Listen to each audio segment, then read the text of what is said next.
Campus Bulletin. Cal Day at UC Berkeley includes tours, events, and info sessions for incoming students, prospective students, alumni, and the general public.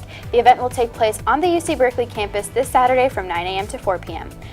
Service Day is Monday, April 22nd. While some students will be excused from class to go out and volunteer at sites, Key Club will be hosting an on-campus activity during lunch on the quad. Students who would like to volunteer at an off-campus site should sign up at the link on the screen. The Palo Alto Teen Advisory Board and the Palo Alto Youth Council will be hosting an event called Palopalooza on Friday, April 26th from 6 to 9 p.m. at the Mitchell Park Community Center. There will also be a social media giveaway on their Instagram at MP Teen Services to potentially win a Hydro Flask. The annual Stanford Paramedical Conference is a great opportunity for students interested in medicine to interact with physicians. This year will feature the theme Medicine in the World, exploring global health and medical humanities. SPC 2019 will take place on Saturday from 9 a.m. to 3 p.m. Pali Theater is performing its annual One Acts. Auditions are being held today after school for any students interested in being a part of one of 6 short shows that are student-directed, with all but one being student-written. Moving on now from what's going on around campus to what's happening in the world and locally today. Let's take a look at what's topping today's headlines in today's News Minute. 2 construction companies were awarded funding to build a wall at the U.S. southern border. Tuesday, the Defense Department announced nearly $1 billion in funds have been contracted out for wall construction. Both contracts include the construction of a 5-foot anti-climb plate and should be completed in late 2020.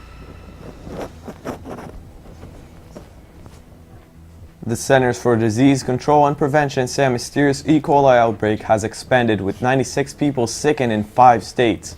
That's an increase from the 72 reported infections Friday. Health officials say no one has died, but 11 people were hospitalized. People started getting sick in early March, but the source of the outbreak isn't yet known. Speaking of illnesses, immunization data is now being scrutinized by parents as the California measles outbreak expands. Despite cases of the measles now showing up in Santa Clara County, some Palo Alto schools still have up to 12% of elementary school students who do not have all of the CDC recommended vaccines, according to data from the California Department of Public Health.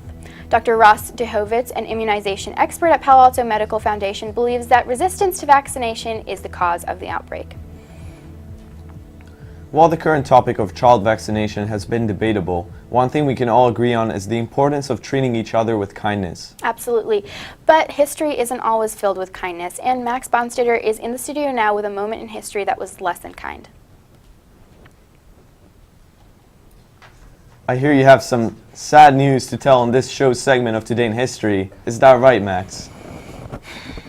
Unfortunately, I do. In 1942, the day after the surrender of the main Philippine island of Luzon to the Japanese, the 75,000 Filipino and American troops captured on the Bataan Peninsula began a forced march to a prison camp.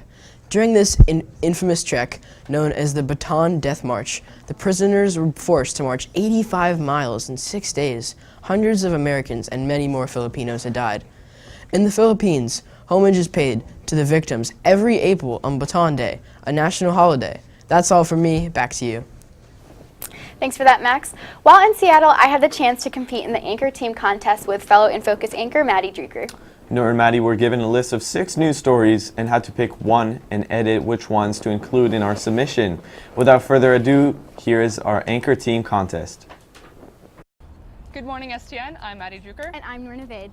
A group of local students have discovered their passion and their hard work is paying off. 2 Seattle high school bands are part of 15 finalists set to compete in the 24th annual Essentially Ellington High School Jazz Band Competition in New York City this May. Garfield and Roosevelt High Schools were chosen from a group of 112 jazz bands after submitting 3 of their recording performances. The competition aims to unite students from diverse backgrounds, giving them the opportunity to perform some of the most complex jazz ever written. High school bands are not the only ones finding success, though, Noor. Washington's football players have recently gained recognition as the state contains 5 of the nation's top 50 recruits for 2021. Absolutely, and a potential reason for their athletic success may be that Seattle has been named the 2nd most healthy city in the U.S., according to Wallet Hub. Healthy food options, including farmers markets and plenty of access to hiking and walking trails, contribute to this ranking. For Student Television Network, I'm Maddie Drucker. And I'm Noor Naved. Good morning, Oh, this is not good.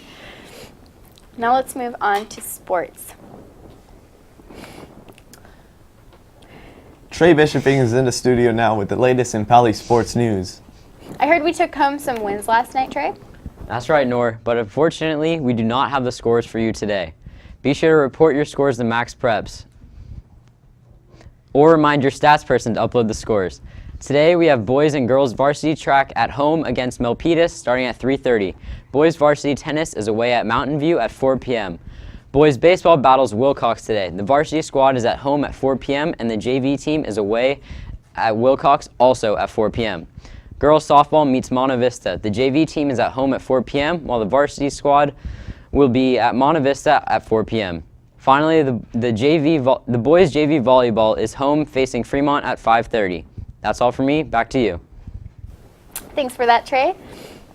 Now, it's been getting awfully hot lately, or just warmer than it has been, right, Ori? That's right, Noor. Here to tell us about how hot it is today, our meteorologist Ingrid Paichow is in the studio now with today's weather report. What can we expect out there, Ingrid? Well, Nor and Ori, today's going to be pretty hot and it's going to continue to be pretty hot, a little bit windy.